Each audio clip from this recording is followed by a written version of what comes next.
Amazon versus Shopify. Today we're going to go over both pros and cons so you can make a better decision on what you should be focusing on to build your business. Today I have with me Ernesto. He's a longtime friend, business partner. He's got a lot of experience with building and selling Amazon stores or brands. And so he's going to be telling you guys about why you should focus on Amazon, but I'm going to be telling you about why you should be focusing on Shopify. So you will be the judge. You guys can make the decision on which one you should focus on, all right? So the first thing we're going to talk about is cost and profit.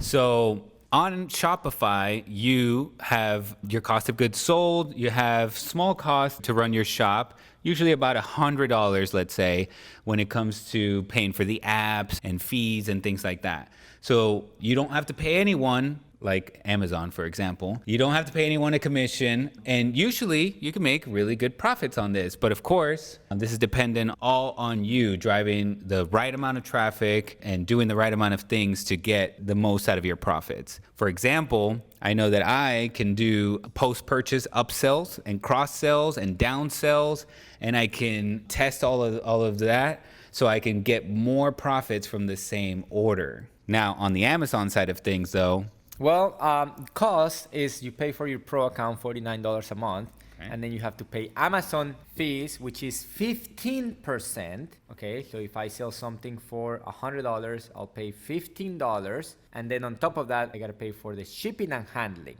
which that for a medium box, it's around $6, $5 to $6. So it turns out to be roughly around 30%. Okay, so that's the cost. Now, why are you paying Amazon all these costs? Yeah. Well, because they have millions or hundreds of millions of clients, members that you just post your item there and you have access to all of these people. Yeah, so it's like a river flowing and all you got to do is just step in front of it, right? You already have all this traffic of buyers that are already on Amazon. So that definitely is nice. And you pay a little bit for that. It's not that much, like you said, 15 to 30% pretty much all in. Whereas with Shopify, you don't have to pay that, but you do have to pay to send the traffic there. And that's why I was saying that it could be very different depending on you and how good of a marketer you are and where you're getting your traffic from. Facebook, Instagram, influencers, TikTok, maybe it's organic SEO. So that's all, it can vary wildly. All right, let's talk about the next thing is going to be conversions. I know that on Shopify, I can test my headline, my copy, my images. I could do something in my store to make it faster, more mobile friendly. I can optimize my checkout. I can basically I have control over everything so that I can optimize and get better and better conversions. And then, like I said, I also have the ability to do the post-purchase upsells and downsells so I can get even more money out of the transactions until I get the best conversions I possibly can. With Amazon, what can you do to improve your conversions? Well, as an initial buy, I feel like Amazon has way better conversions.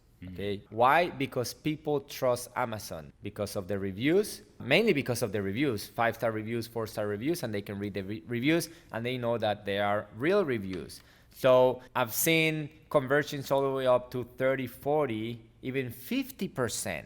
Actually, I remember 80. Remember the guy with the beard stuff? Oh, the Viking, yeah. These beard guys, they were getting 80% conversion rate, which is, I've never seen that again after that. But normally you get 20, 30%, which is way higher than Shopify. But I know, again, on Shopify, you can do retargeting, upsell, cross-sell, and a bunch of other stuff. Yeah, I mean, if you're getting 3% on Shopify, that's considered really good. Industry average is about that, between 2 and 3. So if you get up to 5% on a Shopify store, then you're doing really, really good compared to what you just said, 20, 30% is average. And then we saw crazy high amounts, 80%.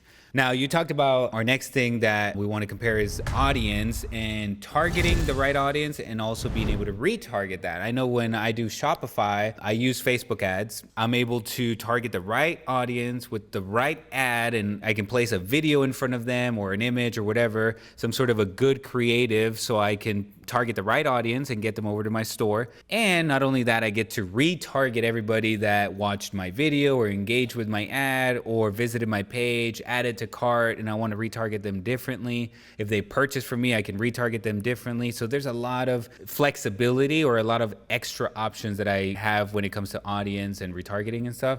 I don't know, do you get anything with Amazon in regards to retargeting? Well, retargeting, no, but targeting is different than like Facebook, because Facebook, you're targeting people that have certain interests, right? Amazon pay-per-click, Amazon PPC is a little bit more like Google. So you're spending money on people that are searching for that, okay? So if somebody puts microphone, then you're gonna show and they're gonna click and then hopefully buy from you. So targeting is more precise as far as keywords, but as far as retargeting, there I have not seen any type of retargeting. If somebody clicks on it, or even if they buy from you, I haven't seen any marketing tool that you can then target those same people that bought from you. Yeah, that's right. I have seen that Amazon does their own retargeting. Like I know I've been shopping before and then all of a sudden I start get ads on Facebook from Amazon. So that's nice. You know, they do some of the retargeting for you. And I know they send out emails too. If you have been recently, you know, adding to cart or watching certain items, they'll send you out an email to the email that's registered to the account. And they're helping you at least in that way with some of the retargeting, which you're not paying for. So that's cool. But what about list building? So we all know that the money is in the list, right? And if you're ever going to want to sell your business, at least from Shopify viewpoint, I want to have a big list, especially of purchasers, but even if they're not purchasers and they're just warm audience or related audience, right? That list has a big worth to me on the Shopify side of things. I know you can send emails with Amazon, but is there a way to build your list with Amazon? Well, just to clarify, when you send emails to Amazon, you can set up to 3 automatic emails that when somebody buys one of your products, Amazon sends them an email that you put together, but you can never see their email address. So you never own the list in Amazon. Actually, they have these rules that you're not allowed to email these people directly, okay? If you're selling to Amazon customers, they belong to Amazon, they don't belong to you. There are some softwares that through their name and their address, physical address, this software comes in and they get you their phone number and their email, okay? But this is a little bit of a gray or black hat. You're technically not supposed to grab that and then market them. You can get those emails and phone numbers. What can you do with them, or what are you allowed to do with it? I'm not sure, but you're technically not allowed to target them directly or retarget them. So you can't like send them a direct email. No. Yeah. Not at all. So yeah, as far as the list building, you can't really build a list. Amazon just rolled out something about 4 weeks ago where you can do organic posting, and a lot of people don't know about this. Only through your phone, if you go into a listing and you scroll down, you're gonna see some organic posts of products related to the one that you're seeing. They look like social media posts, no? They look like a social media post. Now, if you click on one and you like it, you can actually like that brand. If you like that brand, you become a follower of that brand. Once you're a follower, Amazon just rolled out, like us, in one of our brands, we have 3,200 followers. Now we can put emails together and email these people promotions without getting into too technical, because you can only email products that you've launched in the past 6 months, and some other rules apply. So you can do these type of things, but you never really see the email. You can just reach out to these people through Amazon. Interesting. So basically you lose on the list building is the end of that. I'm a loser at this point. Yes, sir.